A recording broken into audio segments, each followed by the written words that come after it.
I'm Bob at I Like to Make Stuff. Every shop has problems, and one of the big problems in my shop has always been the lighting. So today, we're gonna use that as an exercise in problem solving, and we're gonna come up with an awesome solution. Let's give it a shot.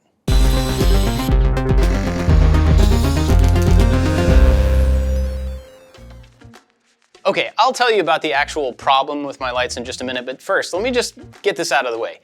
This video is about problem solving. I think all of us are surrounded by problems all the time, with stuff, with people, with places, with money, and a lot of those we just don't even try to solve because we don't think we can. But I think that we can all solve problems around us. So we're gonna solve a problem with my lights, but it's really about thinking through analytically and creatively how to get to a solution to make something better. The problem we're trying to solve today are the lights in my shop. This is a basement shop, the ceilings are a little bit low, and so when I put these lights up about 6 years ago, they were actually a pretty good solution because they're really thin, I can stick them right to the joists, and I can really place them anywhere I want. But now, they're beginning to fail. They all started out the same color temperature, but I don't know if you can see it, but these two are totally different now. And a lot of them are just beginning to fall apart. They're edge-lit LED panels, and you can see right here that one of the sides is just beginning to fail, and it's fading from one side to the other. This one even has different colors across it somehow. I don't even understand that. So anyway, they're falling apart. But there's a more specific problem for me, anyway, because I film in here. So with the camera right here at eye level, facing the big area of the shop, you can see like 4 of these lights on the ceiling.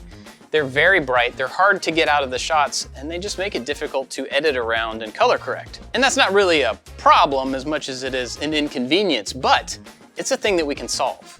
Obviously, the first thing we need to do is fix the jankiness of the existing lights, and the only way I know to do that is replace them. So I looked around on Amazon, found some new fixtures that I think are gonna work pretty well. They've got a plug on one end and a receptacle on the other end, so you can actually chain them together. Each one has a switch, and they are very bright. There's also a bunch of different ways to mount these. They've got little holes in them that you can put a screw through, or a little bracket that you can mount to a joist, and then it just snaps onto the light. So if you wanted to, you could just mount those directly to the joist and then plug them in. But then you have that. You're definitely still gonna see that in the camera. So you could mount them across the joist, you could mount them along a joist, but you run into the same problem. You can just see it too much on camera. To get around that, you could put it all the way up in here on the subfloor, but you can see across my shirt how that light changes and how much light you lose by pushing it up that far. So really what we need is to have it about right there. And that's where our solution comes in.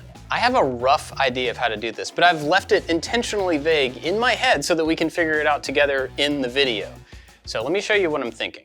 So what I would like to do is take advantage of these little brackets that came with the lights, make some sort of a mount in between the joists that we can put in place, and then just snap the lights into these brackets. So I think if we mount these to pieces of wood and then put that piece of wood in between the joists, we can specifically place them, but I don't know exactly how far up and down they need to go, so we should make that adjustable. And this is where the actual solution still needs to be found. First, this is what we're talking about. Basically, a piece of wood that's gonna run across in between 2 joists. And then that's gonna have the bracket mounted on it. We don't have to worry about that. That part is really simple. Getting this to mount to the inside of the joist and be able to move up and down is the thing to solve. What I think we need is a little bracket or like a shelf system to go on the inside of the joist for this piece of wood to sit in. The spacing in between the joists is a little bit different here and there, so we'll just have to cut this piece of wood to fit. But if the bracket is the same from side to side, then we can use the same one over and over, because I didn't tell you this, but I have like 16 lights to put up. In my mind, this is kind of like what the shelf bracket thing's gonna look like, but basically it's mounted on the inside of the joist, so the pieces of wood slide into each one of these little grooves. It'll probably make more sense if I just model it. This video is sponsored by BetterHelp. It's the beginning of the year, and this is a time when myself and a lot of other people will come up with goals, things they want to change in the coming year, or things they want to get better at. And one of those things can be actually getting help with stuff. Whether you need help managing your stress or anger, or just accomplishing the things that you want to accomplish, therapy is a fantastic way to move ahead towards your goals. Now, BetterHelp is a service that helps you find a therapist to work with. Basically, you go to the website, you fill out a little questionnaire about what's going on, how you feel, what you think you need, and in most cases, they will match you up with a therapist in about 48 hours. After that, you can set up the meeting times whenever it's convenient for you and whatever way works for you, whether it's a video call or phone call or even text. And if it's not a good fit with that therapist, you don't have to like break up with them. You can switch therapists with the click of a button at no cost. Luckily, BetterHelp has a network of over 30,000 licensed therapists, so there's definitely somebody that will be a great fit for you. It is really good for you to have somebody come alongside you and help you through things. And if you feel that would be useful at all to you, then you should definitely go to betterhelp.com/ILTMS. And if you use that code, you're gonna get 10% off your first month of therapy. Try it out, see if it's a good fit for you. Go check them out. Big thanks to BetterHelp for sponsoring this video. Okay, here's the first prototype. I made these short because I didn't really need to make them very tall, and I ran out of filament, so they're two-tone, but let's go try these out. So the idea with these is that they would sit in between the joists like this, and each piece of wood could kind of come in from this direction and slot into these grooves and sit down, and they'd be mounted in place. I was thinking about using a 1x3, so basically this piece of material. It does fit in here, but I already found a problem. My hope was that each piece of wood could slide in through one of these slots, hit the corner, and drop down, but you can see I didn't quite get the angle right here. It does fit in the bottom, but even having a little extra room there would probably be a good idea. So iteration number 2 needs to be a little bit different. I think opening up this total space here would allow for some variation in the wood, in case it's not exactly the right measurement, and getting rid of this angle will allow it to drop in. But that's also gonna cause some problems. Like for instance, what if the wood is the wrong size? I'm gonna use scrap for all this wood. I don't wanna buy wood for it. And scrap is often different sizes, like this piece. If I were to use this, it would fit in there fine, but it would also move around a lot and could be moved up and down. So what if I actually bumped the light? It could fall down, and I really, really don't want that. So as I modified this shape, I also have to figure out a way to actually keep the piece of wood captured inside here until I'm ready to actually move it out. So I'm gonna go back, make those changes to the model, and print half of this in half the time. We'll try it out again.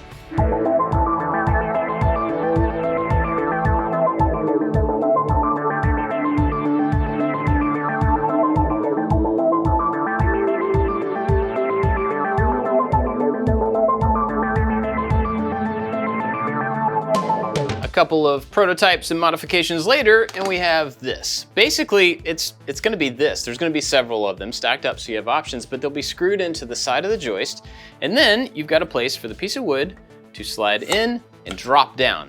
Now obviously this isn't thick enough to hold the piece in there right now, but I'm just doing it thin for quick prototyping. But even once we've got it in here, there's nothing to stop it from moving around. So I think we need a little wedge to stick in there.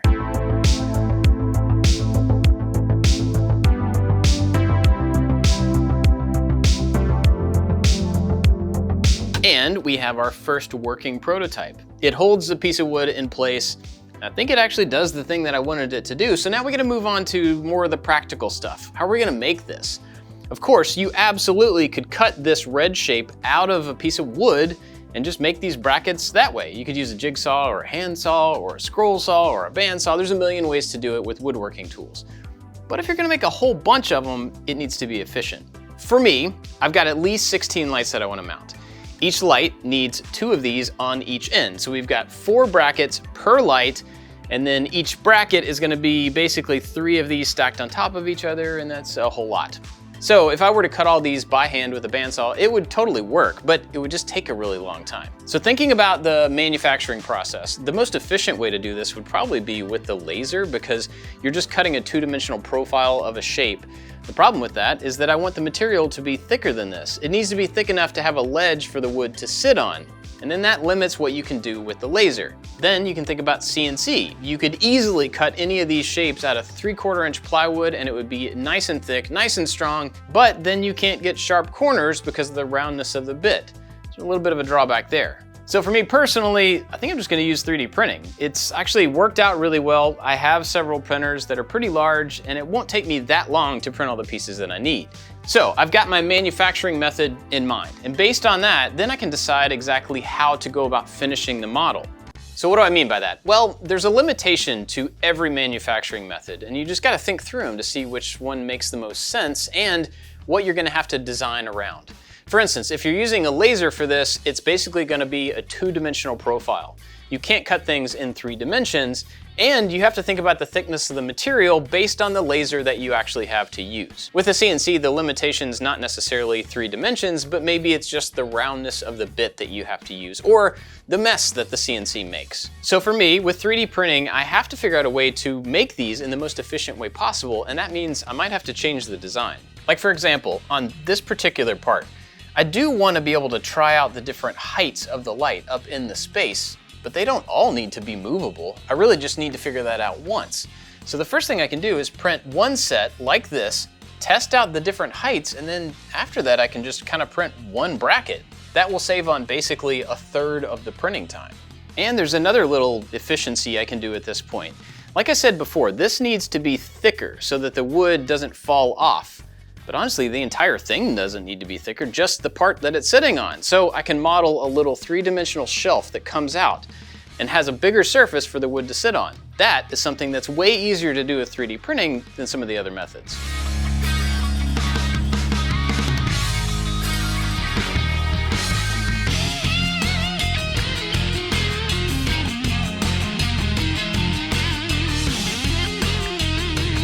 Okay, it's finally time to test these things out. I've got these brackets, they're gonna go about right here. And again, the point of this is just to let me test the different heights of the light from around the room so I can see what they look like. I'll get these screwed in and then I'll show you what I'm talking about.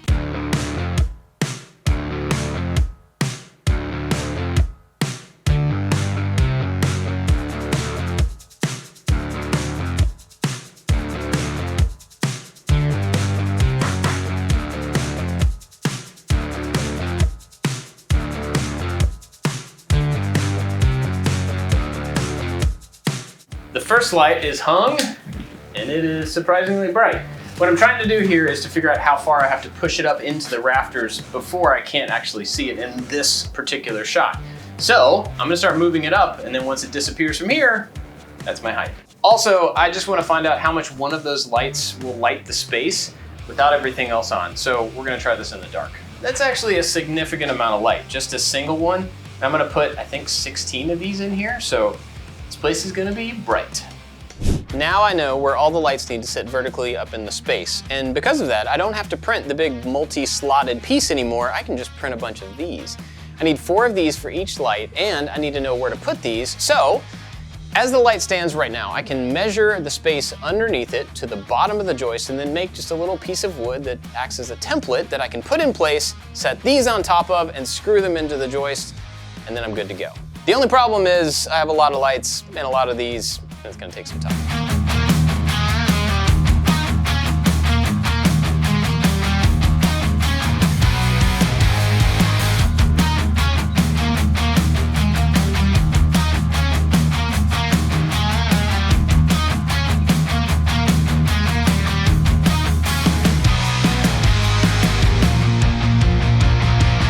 Okay, so they totally work and they are a little bit of a pain to put up. So I came up with a better jig, which is ridiculous looking, but it actually simplifies the process a lot because the most difficult part is just measuring in between them just to make sure that they line up. So this thing actually gets me the right measurement from end to end between one side. I can draw a line on the opposite joist, flip it around, and then use that line to put the other 2 up. Let me show you. Okay, so you put it where you want them. And you clamp it in place, put each one of the clips up here and screw them in, and then you make a mark over there, then you flip it around and line up the jig with that mark, and they're even, theoretically. Okay, hold on. So the plan was to do a time lapse and show putting all these lights up and show you what a difference it made in the space and everything, but then it was Christmas, and then I got sick, and then it's been like a week and a half and I haven't done any of that stuff. But in that week and a half while I was laying in bed, I actually came up with a much better idea. Check this out.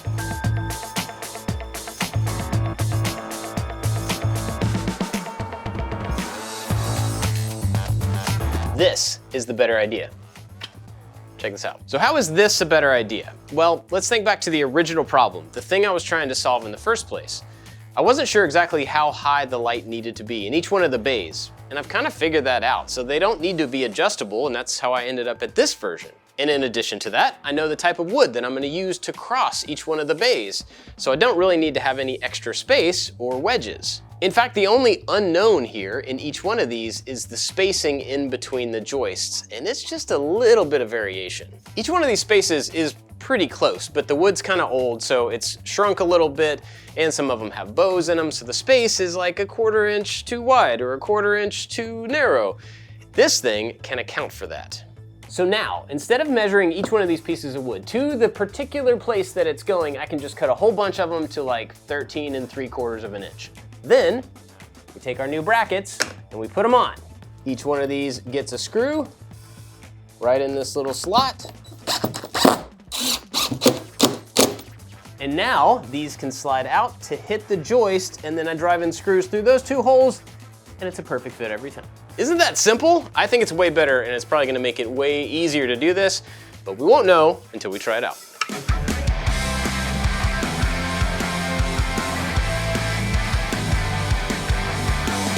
Now you have everything as one piece, and you can just stick it in the joists.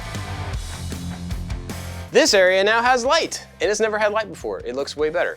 And that was super easy to hang, way easier than all the other ones that I've already put up.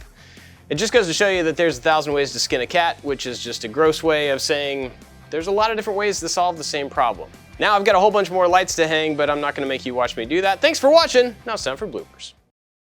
Just goes to show you that there's 1,000 ways to skin a cat, which is just a super gross way of saying there's a bunch of...